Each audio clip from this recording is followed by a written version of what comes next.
Hello all, welcome to Vinod Kumar YouTube channel. In this video I am going to make the chapter number 3 of class 9th. The name of the chapter is Iswaran the Story Teller, which is written by Iswaran the Story Teller. The story was narrated to Ganesh by a young man, Mahendra by name. He was a junior supervisor in a firm which offered on-hire supervisors at various types of construction sites, factories, bridges, dams, and so on. Mahendra's job was to keep an eye on the activities at the work site.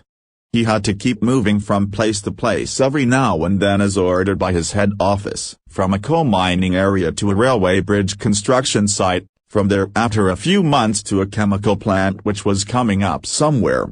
3. Iswaran the Storyteller. One night Mahendra woke up from his sleep and saw a dark cloudy form. He broke out into a cold sweat. Was it a ghost?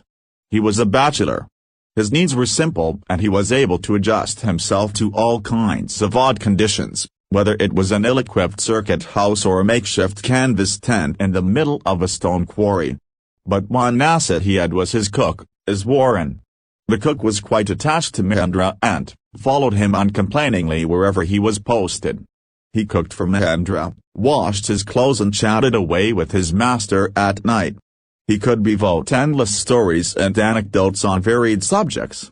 Iswaran also had an amazing capacity to produce vegetables and cooking ingredients, seemingly out of nowhere, in the middle of a desolate landscape with no shops visible for miles around.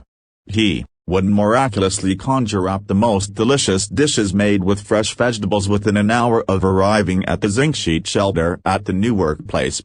Mahendra would be up early in the morning and leave for work after breakfast, carrying some prepared food with him. Meanwhile Iswaran would tidy up the shed, wash the clothes, and have a leisurely bath, pouring several buckets of water over his head, muttering a prayer all the while. It would be lunchtime by then. After eating, he would read for a while before dozing off. The book was usually some popular Tamil thriller running to hundreds of pages.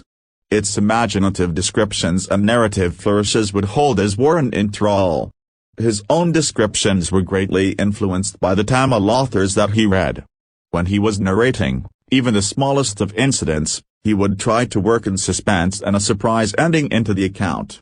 For example, instead of saying that he had come across an uprooted tree on the highway, he would say, with eyebrows suitably arched and hands held out in a dramatic gesture, "The road was deserted and I was all alone. Suddenly I spotted something that looked like an enormous bushy beast lying, sprawled across the road. I was half inclined to turn and go back. But as I came closer I saw that it was a fallen tree, with its dry branches spread out." Mahendra would stretch himself back in his canvas chair and listen to Iswaran's tales uncritically. Outside through the window next to his bed, trying to make sure that there was no movement of dark shapes in the vicinity. But he could only see a sea of darkness with the twinkling lights of the factory miles away. He had always liked to admire the milk-white landscape on full moon nights. But after hearing Iswaran's story of the female ghost he avoided looking out of his window altogether when the moon was full. One night, Mahendra was woken up from his sleep by a low moan close to his window. At first he put it down to a cat prowling around for mice. But the sound was too guttural for a cat. He resisted the curiosity to look out lest he should behold a sight which would stop his heart. But the wailing became louder and less feline. He could not resist the temptation anymore. Lowering himself to the level of the windowsill he looked out at the white sheet of moonlight outside. There, not too far away, was a dark cloudy form, clutching a bundle. Mahendra broke into a cold sweat and fell back on the pillow, panting. As he gradually recovered from the ghastly experience he began to reason with himself, and finally concluded that it must have been some sort of autosuggestion, some trick that his subconscious had played on him. By the time he had got up in the morning, had a bath and come out to have his breakfast, the horror of the previous night had faded from his memory. Iswaran greeted him at the door with his lunch packet and his bag. Just as Mahendra was stepping out, Iswaran grinned and said, "Sir, remember the other day when I was telling you about the female ghost with the fetus in its arms? You were so angry with me for imagining things. Well, You saw her yourself last night. I came running hearing the sound of moaning that was coming from your room.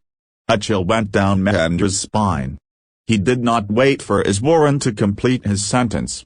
He hurried away to his office and handed in his papers, resolving to leave the haunted